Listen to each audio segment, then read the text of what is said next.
নজর রাখবো পরবর্তী সংবাদে। কৈলাসহরের ঝটিকা সফরে এসে সাংগঠনিক বৈঠক করেছেন কংগ্রেস সভাপতি আশিস কুমার সাহা। অবশ্য আজকে কৈলাসহরের ঝটিকা সফরে তিনি গিয়েছেন এবং সেখানে দলীয় অফিসে দলীয় কর্মী সমর্থকদেরকে সাথে নিয়ে এক সাংগঠনিক বৈঠক করেছেন রাজ্য প্রদেশ কংগ্রেস সভাপতি।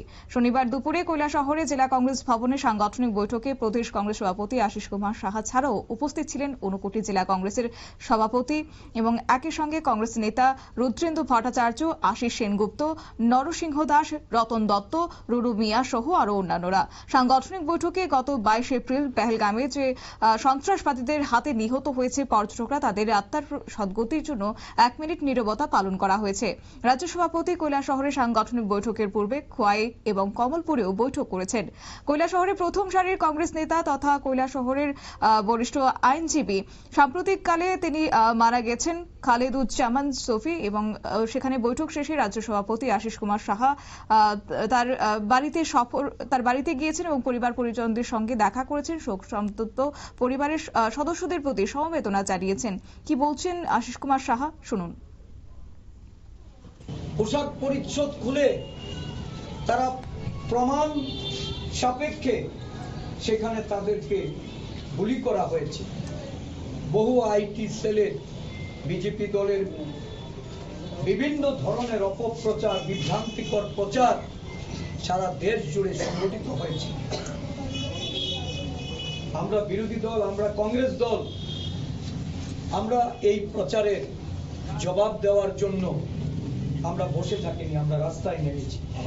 আমাদের সর্বভারতীয় নেতা আমাদের মল্লিকার্জুন খার্গেজি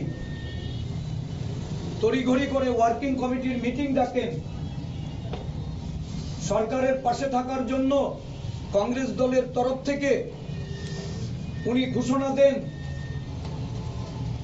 কংগ্রেস দলের ওয়ার্কিং কমিটির মিটিংয়ে সর্বদলীয় মিটিং ডাকার যে সিদ্ধান্ত, এই সিদ্ধান্তকে স্বাগত জানিয়ে আমাদের সর্বভারতীয় সভাপতি এবং আমাদের সংসদের বিরোধী দলনেতা রাহুল গান্ধীজি তারা প্রতিনিধিত্ব করতে সেই সর্বদলীয় সভায় যান।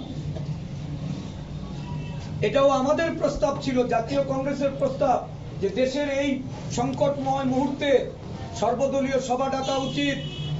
সমস্ত বিরোধী দল সরকারের পাশে থেকে সরকারকে পূর্ণ সমর্থন জানানো উচিত। যে কোনো ধরনের পদক্ষেপ এটা দেশের স্বার্থে কংগ্রেস দল সহ সমস্ত বিরোধী দল সরকারকে সমর্থন জানাবে, সেই সরকারের দায়িত্ব নিতে হবে।